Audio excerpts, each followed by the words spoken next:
pushing my capabilities. There we go. How about that?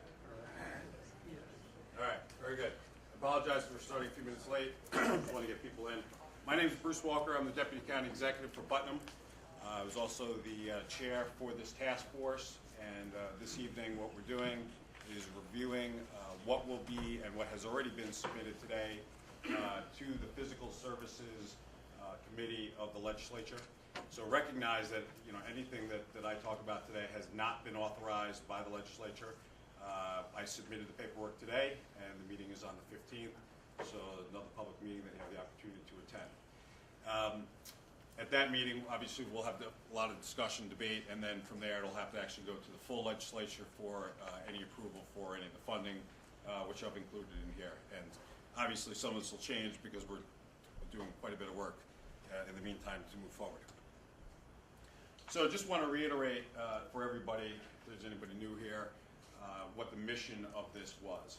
And as you can see, what we were really focused on is obviously having gotten the farm back within the county's purview, focusing on 4 key areas: the financial, environmental aspects, the social and historical stewardship of the farm were key components that we really embraced as we move forward with putting together a team and a plan. The objective of this meeting, for those of you who participated along the way, back on February 2016, we laid out a tentative plan to put together in a very short time period a plan that we could execute that would take care of some of the things going on in 2014 and also a much longer term plan, recognizing that there are a lot of different options with this piece of property.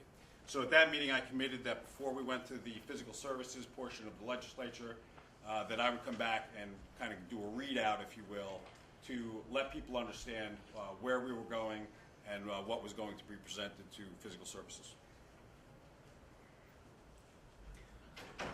Just as a real high overview, what we did with regard to establishing a mechanism, a process if you will, was we established a core team, people who had different interests in the property that ultimately some of us would be responsible to execute on.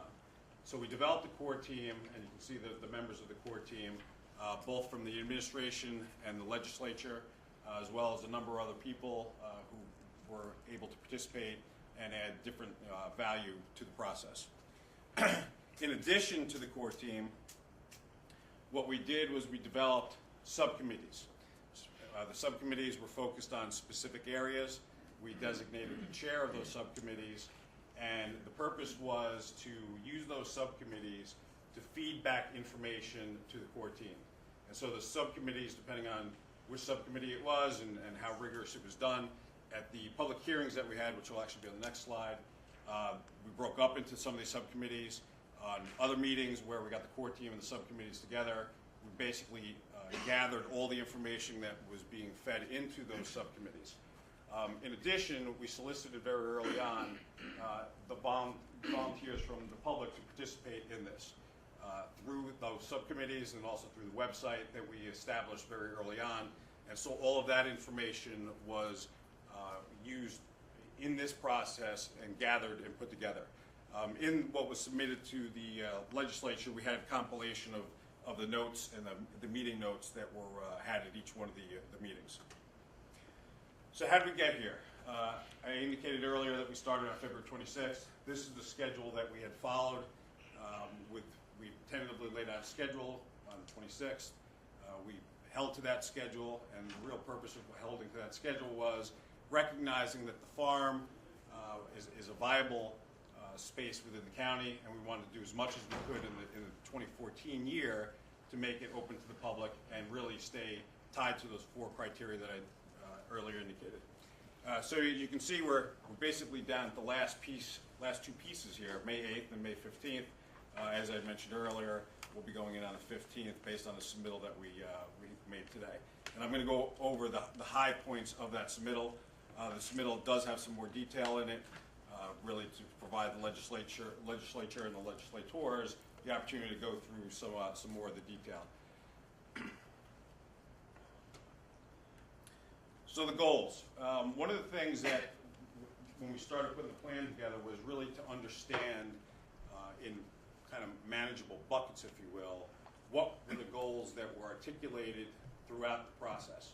So as we brought together the subcommittees and we brought together the core team and we listened and saw what we got in from the public, what were the major themes that were being had and being discussed. And so we boiled those down so that as we developed a plan, we could keep going back to those and use them as a sounding board to ensure that what we did made sense and comported with what the information we got back through the process. So this is one slide.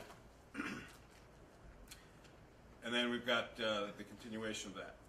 And so, as you can see by virtue of the bullets that were on the slides, there's some varied thought, obviously some valid concerns, and those were really the things that we utilized as we developed the plan, which I'm going to go into.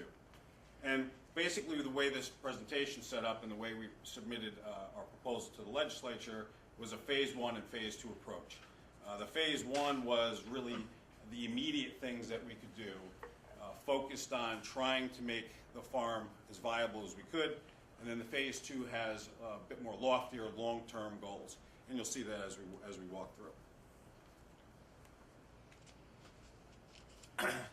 So from a high-level perspective, these are things that are included in phase 1, and I'm going to go a little bit into each one of those, but just at a very high level. So the first thing we had determined, and one of the major key items that was identified throughout the process, was the establishment of a Putnam County-wide visitor center. And so we looked throughout the space and identified what was previously the general store run by Ron, who's actually here. We met with Ron, went through, and the decision we made was to turn that space into a Putnam County visitor center. And I'll go into a little bit more detail with all the things that are involved with that. Secondly was we took a look at the lodge that was on the site, and we identified the lodge as a real opportunity to use it for an education conference center, recognizing that there's a lot of work that gets done in this county by various organizations wherein they are actually looking for space. And in some cases, they just aren't able to find the right space to do the types of classes that they're giving. And so this is an area or an opportunity where we can utilize this space effectively. In addition to it being a conference center, we're also looking at using it as a banquet facility on the off hours so that we can time slice the space and really maximize its utilization. Another thing we heard quite a bit about was the use and having animals on the farm. And we, through much consternation, kind of went through that process. And what we decided was, in fact, we would reintroduce animals to the farm. We're in the process of determining exactly what type, and obviously some due diligence with that, recognizing that having animals comes with a significant amount of work, and anybody here who has them definitely can understand that. Another position was and it was really a lessons learned that we had from having taken over the golf course, and that was when you've got a multi-million-dollar asset that's got the diversity of a golf course or diversity of a farm, you've got to have somebody who has a responsibility for it. What we had done in the golf course arena, and when we first came into office at the very beginning or end of 11 into 12, one of the things that was striking to me, having spent my entire life on the private sector, was that I had to talk to 12 people to get answers about one $6 million asset. And in this instance, we've got a similar situation. We've got an asset that we paid $3.9 million for that has tremendous diversity, whether it's infrastructure, whether it's the facilities that are up there, whether it's the water quality issues, the agricultural aspects, and yet there's not one person who actually owns the asset. What we're proposing is that, similar to the golf course model, we create a mechanism whereby we do that. Transportation was another thing. One of the things we realized was that Tilly Foster, even though it's on 312, really isn't accessible from a public transportation perspective. So we're looking to tie it into the public transportation system that we've got. So let's talk about each of the pieces that I've talked about. Here, what you see on the top is the existing farm, and I recognize that everybody can't see as well as perhaps I can. But that middle section, which is here, essentially. The middle section is today, or what was the country store, general store. And if you look at the picture up top, first of all, if you drive up, that's kind of the way you see it. It's very difficult to actually see that middle piece. And in fact, there's these two pillars of concrete that are in the middle in fairly dilapidated condition. And there's an area where they used to put some garden stuff. So you're actually blocking what I would look at as the centerpiece of the buildings when you're driving up. And not to mention, that whole front, very much unlike any farm I kind of ever saw in my life, is all pavement. So, you know, it's not like you're pulling up and there's grass in front of the barn doors or anything like that. So what we've done is really kind of take a step back and said, well, really what we want that location to be is the centerpiece when you're pulling up. So it's the first thing that you see as you pull up to Tilly Foster. So we've gone through, and we're very fortunate to have an architect who loves to draw, so he actually gave us some renderings to show it. And so we're working through some design engineering that is going to really try to optimize that middle space and really make it a showcase to turn it into a visitor center. Very country inside. We're going through, you know, putting some wood paneling in, much like it actually was a couple years ago. And then we're also going to reopen. Right now it's actually 2 floors, so you'll see the windows up on the 2nd floor. It was divided at some point into 2 floors. We are going to be reestablishing it as just open space, so you'll see the gambrel roof, and we'll be exposing the beams and doing that work in there to make it more countrified. And so in addition to that, we're going to be restructuring that whole front piece, and you can kind of get a better view of that down here. Right now it's all pavement, not very inviting, and quite frankly, not even ADA compliant, which is something we were very concerned about when we took a look at this. So we're in the process of going through and doing the engineering associated with leveling the front of the property, turning it back into a grass area, and very importantly, making ADA accessible with some ADA parking as well, so that people actually utilize the space. And then depending on the amount of space that's out there, we're envisioning people being able to, if they go buy something in the store, be able to come out and sit out and actually enjoy the space. So there's some work that's being done on that, but that's part of what we've put into the plan. So that goes into the visitor center aspect. Okay, this is the lodge. So the lodge is the space that we're looking to utilize as an education conference center, as well as a location for banquets. And if you, I'll go into the next picture. And I know the rendering may not look that much different than the building is today, but there's actually a very significant difference that's illuminated in this picture. This area right here, I apologize for not having a pointer, but budget. That area right there, we're actually going to modify to put in an ADA accessible bathroom. Because the bathroom today, you actually have to walk down a very narrow set of stairs to get to. That's the only bathroom in the location. So, and I'll go to the next picture, which actually shows a picture of the inside. You can kind of get a picture. So this is actually from there's a balcony that when you walk in this door on the left, there's a balcony. If you look down to the left, this is what you see. So there's a fireplace, very nicely done floor.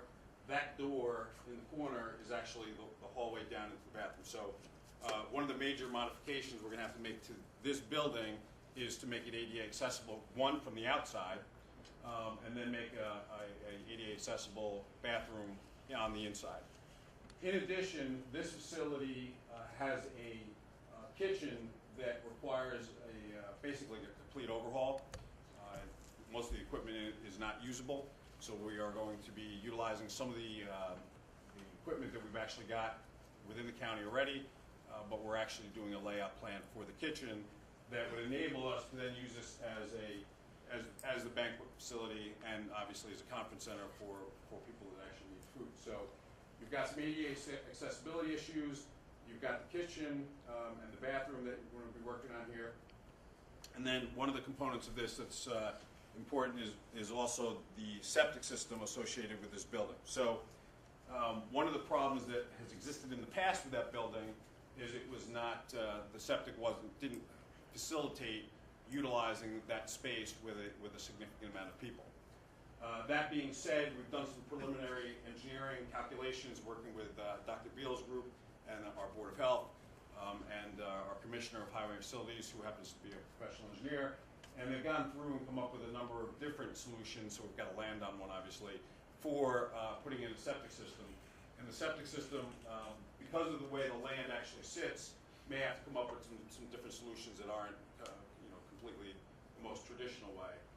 And in addition, one of the things we did from a risk analysis was identify that there were other locations on the site that would also need some septic repairs in the future. So we're trying to make decisions that help result in future savings when we actually have to make those modifications. So there's been a bit of work done on the septic system idea as well, as all back tied to this facility, but also able to take care of some of the other facilities. Okay, this is in addition for not only the lodge but the facility itself. There's been a problem for a number of years with the water system that's on the property, and this is an engineered plan from 2012 actually that was done by the county at that time that lays out a possibility for putting in a water system to facilitate the use of the conference center as well as a number of the other facilities there. And of course we can decide if what we choose to do this in a piecemeal structure, using the overall design as the mechanism that will drive decision making. So all of those things come together, really focused very much on the use of the conference center.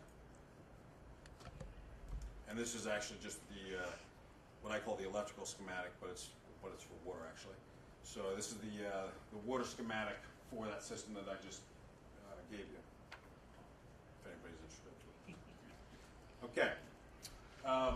Getting to the animals. So one of the things with the animals that we've struggled with is, so how do you do this in a responsible way?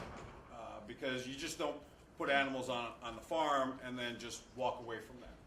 And so to that end, we've been looking through the process and really trying to identify what types of animals. We worked with some local veterinary expertise and tried to identify kind of what's low maintenance, what's cost effective, and having spent a number of weekends up at the farm, it was actually interesting. A number of people actually stopped up because there's still 2 male turkeys on the farm, and so I had the opportunity to talk to the people that actually came up there. And the consensus seems to be, some of the smaller animals are really what people are looking for. They want to be able to come up and show their kids guinea fowl and turkey and bunnies and chickens and things of that nature. The horse, this concept of a horse has been a huge debate, but we've at this point decided we will not put of our own accord a horse on the property. There is some nearby property that does have horses that there might be some opportunities for equestrian education and things of that nature, working with some of the future schools that we've actually had conversation with that may in the future result in horses being on the property, but it is not the goal of the county at this moment, at least from what we're proposing, to actually own a horse or have the horses in our purview.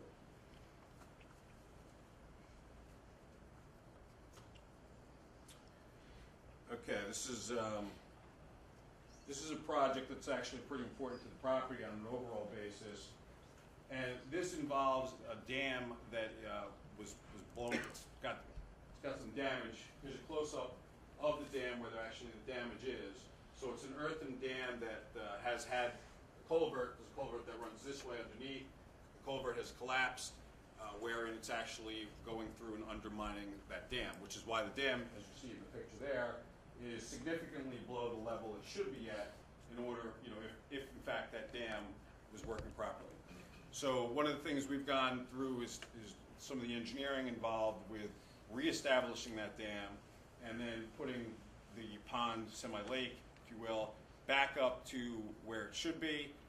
And we've also looked at the possibility of putting bass or some other species of fish in that facility to enable kids who are coming, or adults if they choose to on a catch and release basis, come and actually fish, as well as through the winter months, you've got the capability to utilize it for ice skating.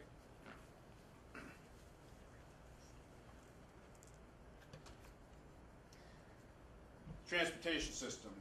So one of the things we've started the process for, but until we've got legislative approval, we won't move forward on it, and that is changing the bus routes that go past the farm, public transportation, so that they actually tie in with Southeast train station, the Brewster train station, and Tilly Foster. Again, that's really just to enable people to get to this tourist destination. And particularly given the fact that we're putting the visitors center here, that's really a key location that we want to get people from those two train stations. In addition, we've already started some conversations with the Putnam County Land Trust, which had just acquired the 86 acres next to the property that happens to be between the Bikeway and Tilly Foster. And we've been talking with them about the possibility of extending the trails into that piece of property there's already trails on this piece of property, but extending into that piece of property and also connecting the Bikeway to Tilly Foster. So yet another opportunity from a transportation standpoint to get people, or give them the opportunity to actually get to the facility. Okay, financials. So one of the things that we put forward in the proposal, and again, we believe we want to run these numbers, and so the numbers we put in were very conservative because we have not done the detailed engineering, and in most cases, some of the detailed engineering that may be necessary would require some of the funding. So we've had to rely on the capabilities of free labor that we could get from volunteers, from in-house expertise to develop the costs associated with doing this work. So when we go through and look at the visitor center as well as most of the work at the conference center, at least from the infrastructure standpoint, internal to the buildings, the number that we landed on was $250,000. We're proposing that we would bond the $250,000, and you'll see 2 slides down how we account for that on a going forward basis, because we're trying to, much like the way we operate the golf course now, run this as an independent profit and loss center, so that we know what money we've put into it, and therefore we can count from a revenue and operating expense basis what the impact of decisions we make are at Tilly Foster.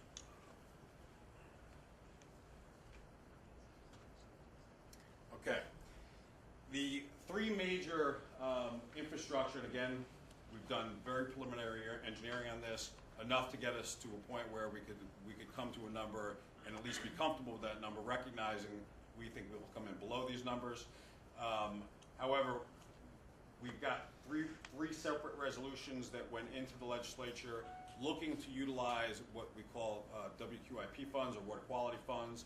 These are funds that the county already owns.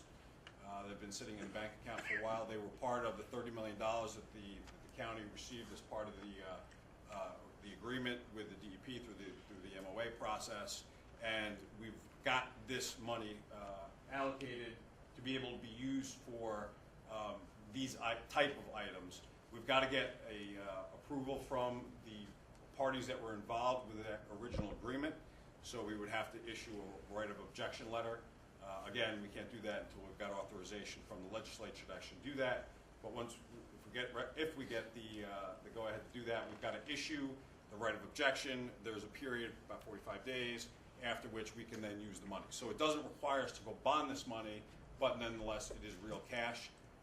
It is money that in the past has been used for similar type projects throughout the county, and this was money that we identified to bring this site up to a point that we think it needed to be to facilitate phase 1. So on an estimated annual financial basis, and this is a very, very condensed P&L statement, we believe that there is some revenue. One of the decisions we've made is to optimize the residential housing that is on the facility and go and actually try to get fair market value rent for those facilities and get them all occupied. And so we actually utilized one of the brokers that works with us on Chapter 31 sales, which is a sale of county property. They went out and did a fair market value analysis, a CMA, for those houses. We've taken that, we've discounted it a bit, and we've put a utilization of about 70%, and that's what generates that $102,000. Just for anybody who knows, there's 6 buildings or 6 residences that are on the site, and that incorporates any of the revenue that we would get from that. In addition, conservatively, we believe that we could generate $50,000 at the conference center through banquets, again, utilizing a utilization factor, and having brought in, we relied on some of the expertise of the catering organization that we actually use over at the golf course, have them come in, take a look at it, help us to design the kitchen, identify what we need, as well as try to get a market analysis from the standpoint of what the value of that space is. So those 2 items are what are identified there to generate the $152,000 of income. From an expense side, what we did was, so you'll see the first bullet is that's the carrying cost of debt. So when you bond that $250,000, it has a 10-year life on a payback basis. So nominally, without any interest, you'd be paying back